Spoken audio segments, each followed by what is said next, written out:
appropriate to be democratic. And I think that boils to the fact that it provides people choices, and it lifts the human being into a more dignified position than any other one. 第二个问题很大，哪位要回答？还是大神回答？ Well, actually, I think the U.S. pivot to Asia.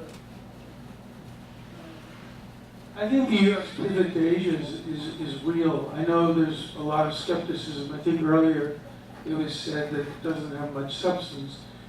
But if you look at since 2011, October, when it was first announced, there have been a whole series of decisions. The decision to move forward with even though it hasn't made much progress because of differences between the United States and Japan, but the Trans-Pacific Partnership. The fact that the United States finally agreed to sign on to the Treaty of Amity and Cooperation with ASEAN. The fact that the United States was the first country to establish in ASEAN an ambassador to ASEAN in Jakarta as the first non-ASEAN country to do so. The fact that in these last few years, the United States, from a military point of view, first of all, a lot of the troops that were withdrawn from Iraq and Afghanistan, they went back actually to where they come from, which was Pacific Command in Hawaii and the Korean Command in Korea. The fact that the United States reached agreements with the Philippines and also with Australia for the rotation of troops. The fact that the United States encouraged Japan to revisit its constitution about its definition of its self-defense. So they came up with a new interpretation which allowed action in the defense of an ally. The fact that the United States recently made a decision to sell arms on a case-by-case basis to Vietnam. The fact that the United States has tried very hard in conjunction with efforts by the Indian government to establish a more strategic relationship with India. The fact that we've constantly worked hard to encourage Korea and Japan to overcome their historical animosities and to increase their cooperation on security and intelligence. The fact that I think that the first visit by Secretary Hillary Clinton abroad was to Asia, the first and only Secretary of State to do so. The fact that the first visitor to the White House under President Obama was Taro Aso, Prime Minister of Japan.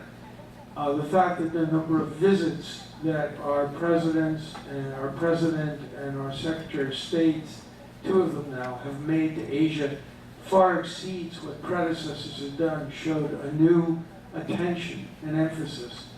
I think the wider recognition throughout the United States is that the future of the world lies in Asia, economically, potentially militarily, in terms of technology. Now, as far as the role of Taiwan, I would agree that that's the one aspect. You know, the U.S. only once that I can find has officially recognized that Taiwan is part of the Asia, the pivot to Asia, but it was never explained how or why. I think that's a drawback in the policy. The second thing I would say is also Taiwan has been very ambivalent about the pivot. There's been one statement by President Mao which sort of said, well, in general it's good if people like it. You can go back and find the statement, but it was kind of generally positive but very carefully nuanced. I think there's much more we should be doing with Taiwan. In my speeches, I've advocated that it's in the U.S. strategic and economic interest for us to reach out to Taiwan and sign a trade agreement. But to begin with, if nothing else, a bilateral investment agreement, that we need to do that because supporting Taiwan and making Taiwan stronger and more self-confident is in the U.S. interest. I've also long advocated that the U.S. do more to sell Taiwan what Taiwan wants to buy in terms of military weapons. It may be that there's a consensus in Taiwan not to. That's fine. But my whole policy, my personal policy about Taiwan is the Taiwan people should not be forced to do anything. Whatever the Taiwan people decide to do independently and without coercion, we should support that.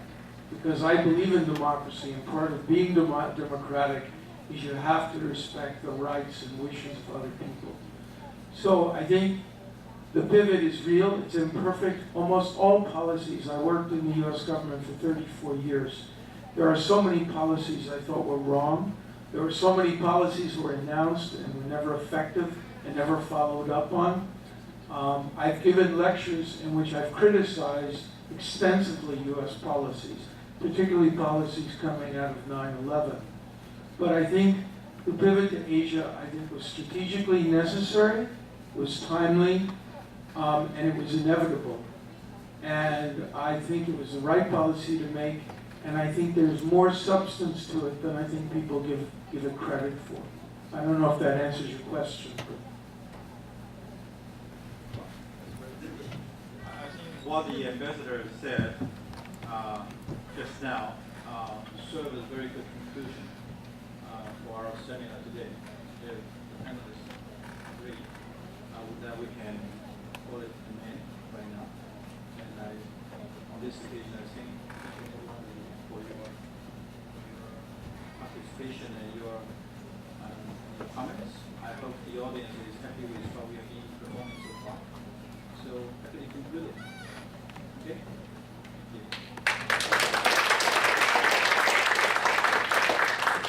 Thank you, everyone. An inspiring session, especially with such informative points from the experts. I thank all the discussants and the moderator for an excellent round-table session. I'd like to request Dr. William Stanton to present